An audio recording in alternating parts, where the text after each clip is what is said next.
Does your front door say, "Someone who loves mid-century lives here"? So many otherwise adorable mid-century houses fail at the front door because somebody came along and decided this was a better idea than whatever was there originally. Now, if you've got your mid-century front door intact, I'm probably not going to advise that you replace it. Even if you've got some air leakage issues, you probably just need to tune up the weather stripping.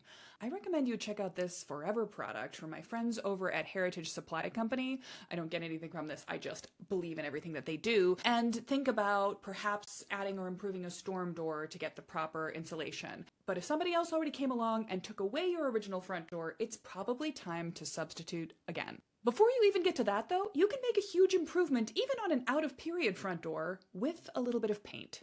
And there are a lot of other things I'm going to talk about today that you can do around your front door area with simple substitutions or additions that require little or no skill or a simple call to a handyman-style contractor for an afternoon of work, and can transform the way that your front door feels, even while you're saving up for a bigger remodeling project. Long story short, most of what I'm going to share today can be knocked off in a weekend. The weather's getting nicer. Maybe it's this weekend? Or maybe you just want to start making your to-do list. I spend most of my professional energy, most of my 9 to 5 design thinking on bigger projects, either whole house remodels or phases that are going to go through this year's project, the 5-year project, the 10-year dream. But as a very DIY-oriented mid-century homeowner myself, I'm very interested in the accumulative power of small changes over time. The best compromise is to target some fast satisfaction changes right away, even as you keep your eye on bigger projects. For example, here are 3 sketches I worked up shortly after I moved into my own home of possibilities I might start small, with just a few changes like color, light fixture substitutions, a new mailbox,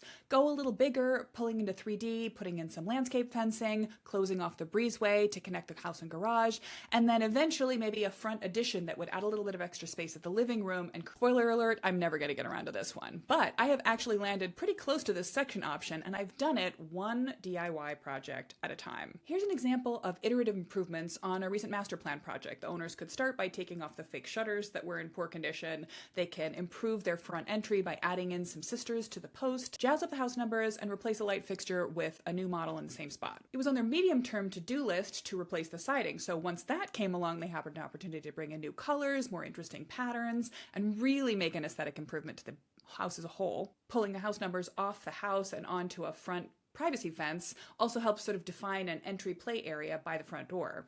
And then in a later investment of energy, they might go ahead and put in a front deck so they can sit out and drink coffee in the mornings while waving at the neighbors walking their dogs.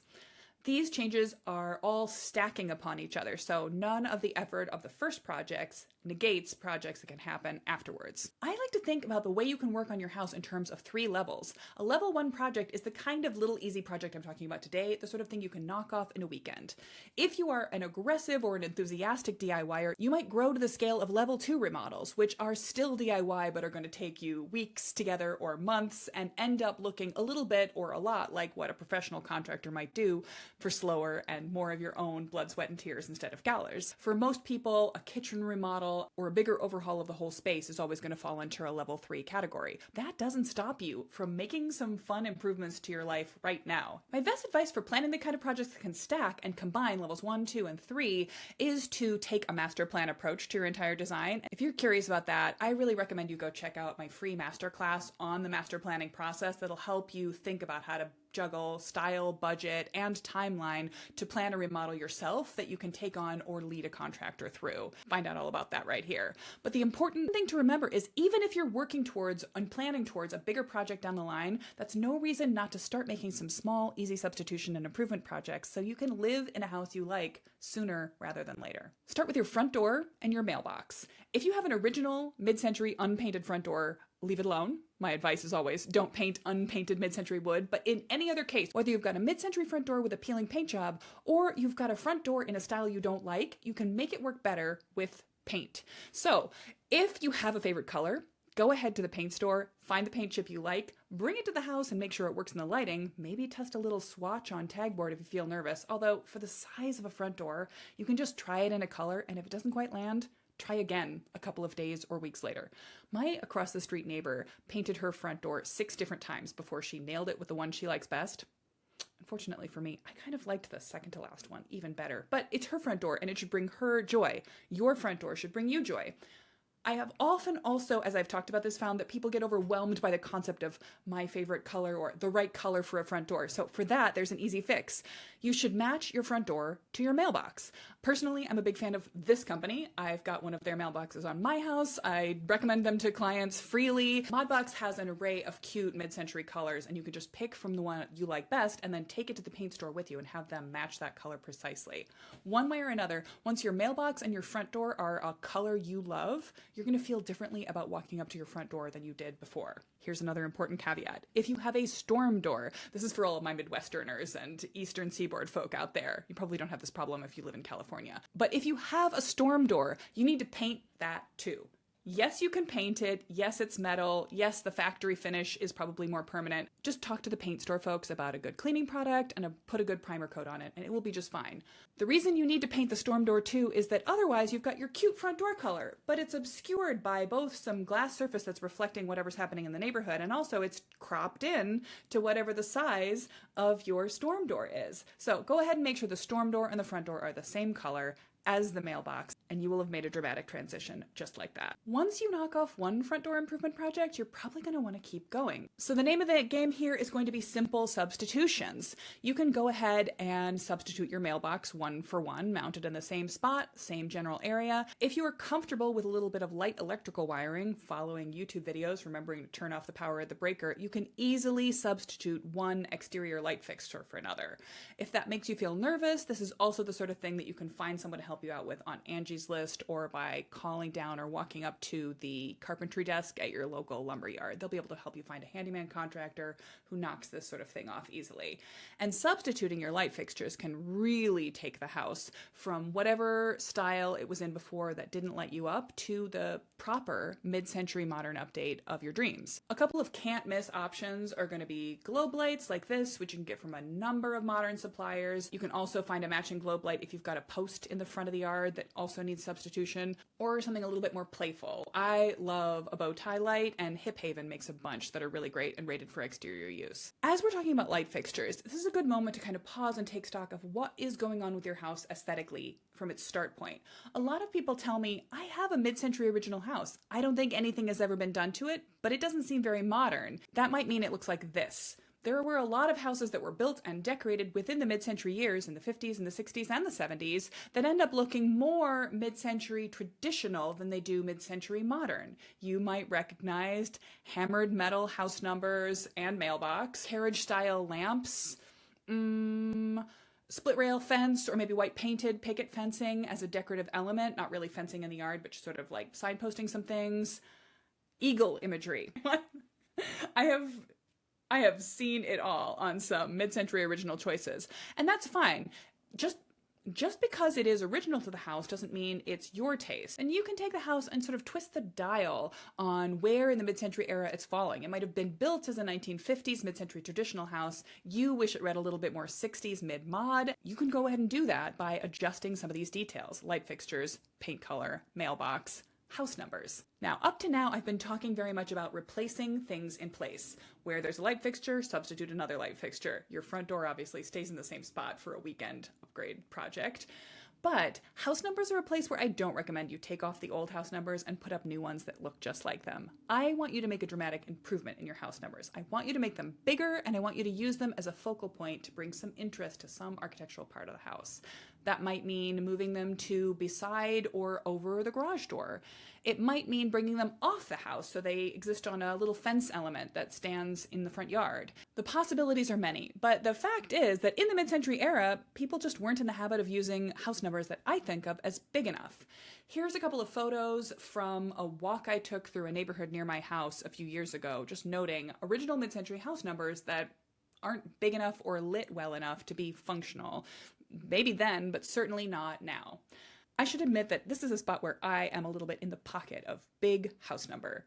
which is to say that I am really good friends with the folks that run the company Modern House Numbers. I love them. I love their product, and I think it's great. So I encourage you to check them out or another source to improve the scale and the visibility of your house numbers. For highly visible house numbers, you want to think about the size, yes, but also the contrast. You might want to think about mounting them some sort of backing plate or just choosing a color that stands out from the background.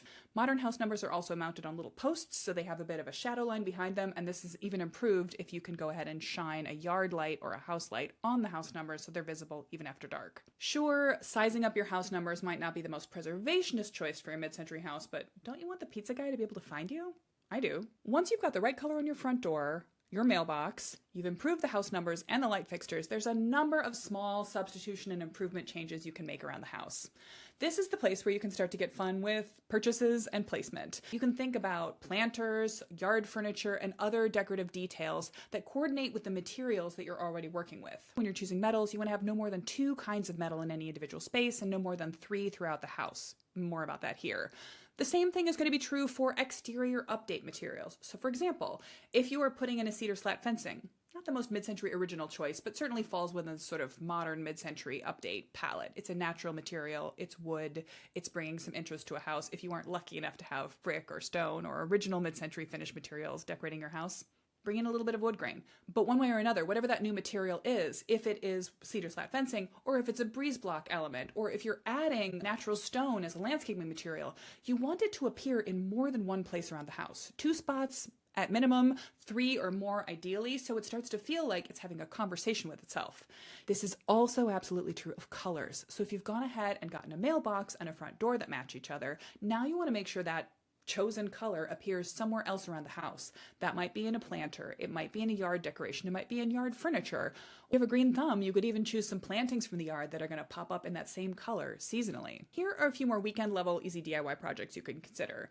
You could substitute your downspouts for rain chains, or you could just paint the downspouts to match the house color so that they don't stand out. You don't need to decorate your house with little vertical lines of rain comes down here. You could paint your existing garage door to match the siding color as well. You can also take down fake shutters. I am a big believer that fake shutters don't really belong on mid-century houses, although, as I said before, many mid-century traditional style houses did come with fake shutters to begin with. An actual shutter is an architectural feature which is used for aesthetics, sure, I guess, but also to protect original windows in storms or in hot times, or for security, so you can close the shutters and open the windows and sleep with the house locked up tight all night, even though air is moving through it. What happens on the vinyl siding of modern update mid-century houses is a travesty and should not exist. I'm really going to encourage you to take them right off the house. Or if that bothers you, if the idea of not having anything to frame the windows in that location seems like it's going to be too big of an aesthetic transformation, I think it's more interesting to go in the direction of something that is a shutter-like object rather than a fake shutter. There are other options, even from the mid-century period. In some areas where there was a tradition of wrought iron work, I was in Des Moines, Iowa recently, and I saw this kind of an idea a couple of places around town on different houses of different sort of high, low cost and finish level. But this is a shutter-like object, and I like this so much better than actual fake shutters. I think that this kind of wrought iron design is also pretty common across the South. I've seen it a lot in Atlanta. I've seen it a lot in Texas mid-century homes. One way or another, don't be afraid to edit. You can remove materials from your house to improve on it as much as you can add them. That takes us pretty far down the rabbit hole of weekend DIY projects. If you're going to go a little further, I think I might need to do another video on some of the bigger things you might be able to do, adding more column details or more interesting mid-century columns, planter boxes, overhead improvements, patios and decks at the front door.